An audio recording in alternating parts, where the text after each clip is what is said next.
ভাবছেন? আপনারা যদি চান আপনারাও এরকম নিজের মতো সব রকম ব্যাকগ্রাউন্ড আপনারা এক ক্লিকে আপনারা চেঞ্জ করে নিতে পারবেন। তো ভিডিওটা পুরো প্রথম থেকে শেষ পর্যন্ত দেখতে হবে। আর কিভাবে আপনি এই মানে পিছনে যে ব্যাকগ্রাউন্ডগুলো আছে এটা পরপর আমি চেঞ্জ করলাম সেটা আপনাদেরকে আমি বলে দেবো।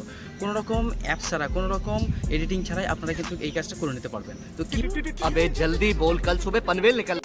তবে হ্যাঁ, ভিডিওটা প্রথম থেকে শেষ পর্যন্ত দেখতে হবে, স্কিপ করলে আপনি বুঝতে পারবেন না।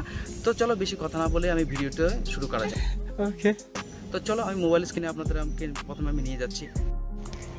তো এখানে প্রথমে আপনাকে গুগল ক্রমে চলে যেতে হবে। গুগল ক্রমে যাওয়ার পর এখান থেকে আপনাকে গুগল টাইপ করে আপনাকে গুগল ক্রমে গিয়ে জাস্ট এখানে টাইপ করবেন ব্যাকগ্রাউন্ড রিমুভ। ওকে, তো এটা আমি টাইপ করে নিচ্ছি। তো টাইপ করার আগেই আমাকে দিয়ে দিয়েছে। তো জাস্ট এখানে আমি ব্যাকগ্রাউন্ড রিমুভার এটাকে আমি ক্লিক করলাম।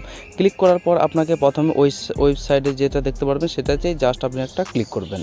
এখানে লেখা আছে ব্যাকগ্রাউন্ড রিমুভার। ওকে, তো এখানে আপনি ওকে করে দিলেন। ওকে করার পর আপনাকে মেন ওদের যে সাইটটা সেটাতে আপনি ওকে চলে আসবেন। চলে আসার পর এখানে লেখা আছে আপলোড ইমেজ। জাস্ট এখানে আমি একটা ক্লিক করবেন।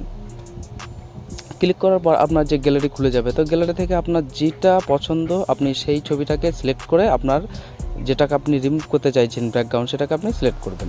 তো সিলেক্ট করার পর এখানে কিছু একটু টাইম নেবে, ঠিক আছে, 10 সেকেন্ড 15 সেকেন্ড মতো আপনাকে টাইম নেবে।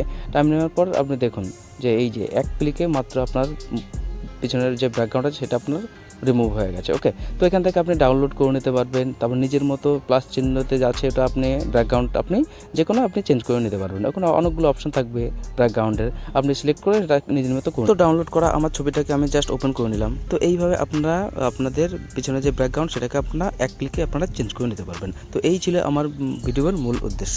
তো চলো, ভিডিওটা যদি ভালো লাগে তাহলে অবশ্যই আপনারা একটা লাইক শেয়ার কমেন্ট অবশ্যই করে দেবেন।